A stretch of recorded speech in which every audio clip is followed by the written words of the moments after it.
playing piano? 10 years. Long time. Okay. You still taking lessons? No. No? Okay. What else do you play in the band? You said high school. Is that in Tampa? Is that in the Tampa area? Yeah. Okay, Tarpon Springs area. Okay. All right, cool. All right, let's hear your Schumann.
pedals and this pedal, so like, Well, kind of but like keep, really big. keep your hands on the keyboard. Yeah, okay. Don't take your hands off. I mean, it's not so much about what the pedal's doing, but the fingers are struck keys. So when you get to the end of that, and you know, right here while we're at the end, can you go back and start, I don't know, go all the way back. Can you start maybe pick up to 105? When you do those retardando measures, can you really slow them down? Stretch the notes, make them almost think like you're almost playing a dotted quarter note, almost a half, you know what I'm saying? Make that note, make that measure longer in time. Okay. All right, try that from about, pick up to 105 to the end. And when you have that grace note going into 112, that's the stretch note. It doesn't have to be a fast grace note there. You know, it's like you're stretching time. So I want you to take more liberty in those areas. Just try it, see what you can do. Play with it.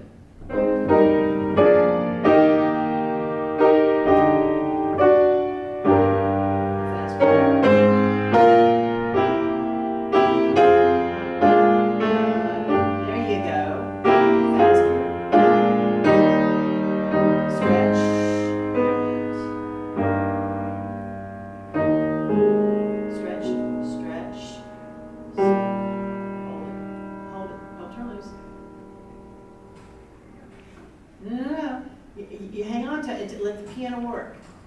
Okay, you've done your job, okay? Da, da, da. And just let it get, pull the silence in the room into what you just did. Silence in music is just as important as the notes. A lot of times we overlook that, okay? So don't be in a hurry when you get there. Don't think, oh, thank God I'm done. I want to be done, okay? I know what you're thinking. So just, you know, be patient when you get to those moments. That was nicer there at the end. I like that better. And you know, it's almost like, I always use this example. Stirring brownies, you know, when you put everything in the pot and you stir brownies and you stir it pretty fast to get it all kind of going. And then when it all starts, the mixture kind of gets together, you start slowing down a little bit. That's kind of what you're doing to your music right there.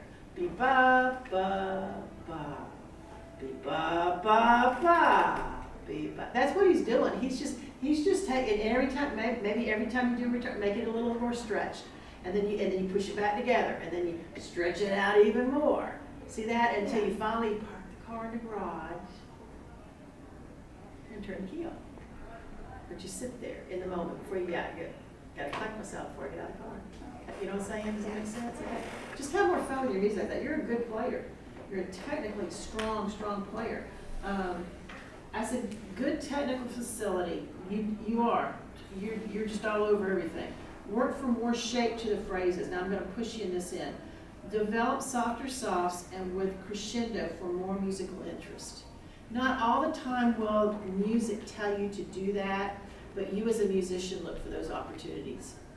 Okay, to turn the volume down a little bit and then to gradually start turning it back up again.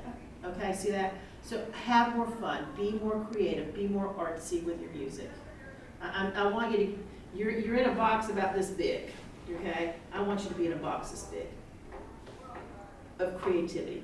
Make your box, give yourself more elbow room, more freedom to play in. Okay, cool? Yeah. The second movement, I said you play with great energy and command. Overall control is strong. You're a beastly little player. That's good. All right, I put a smiley face there.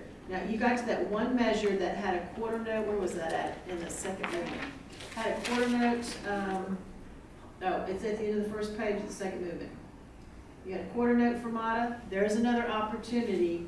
When you did that little quintuplet thing, I'd stretch that. Be, ba, ba. Sit on it. Now, you don't have to sit on it as long as you would that last note of the piece, but stretch it, let it decay a little bit, let the instrument work, and then give me two quarter notes, or two quarter rests with some silence. Draw some silence in the room in. Allow your audience a little time to reflect on what they just heard. Okay. Don't be in a hurry, because then they miss the point. Yeah. Okay, got it? So, to me, that's what's fun about creating music, because then look what you do. You turn over the page and whoosh, off you go. See that? So give us a moment to just enjoy what you did before you kick us again and take us to another place. See that? Yeah? Mm-hmm. Cool. And then just, there's one little part in that last movement, the fluency and measure. I think got a little sticky, 58 to 61. Oh, Yeah. Yeah, 58 to 61 down at the bottom. yes. Yeah, it got, but it wasn't bad, it didn't fall off the tracks, it was okay, just got a little wobbly there, but it was okay. You recovered it, you kept going, that was what the important thing was. But you're a really, really good player. I'm just encouraging you to do even more with taking time in your music and be more developmental with it, Yeah. okay? You're a good player. And you know, that's the difference between the good players and the outstanding players. You know, because it's like throwing a fishing rod out there with a hook, and you draw your audience in. That's what you're doing, okay? It's like painting with all the vivid colors that you have on your palette. See that? So the more you can do that, the more people you hook, the more people you draw into that world that you just played in. Okay, see that? Do you ever record yourself when you practice? Yeah. Do you? Good. Do a lot more of that. Okay. Because if you don't hear it, and if you want to do more of it, then listen for those, find those opportunities in the music and just create it. You're good enough to do that, okay? Cool, good job, sweetie. Thank you. Mhm.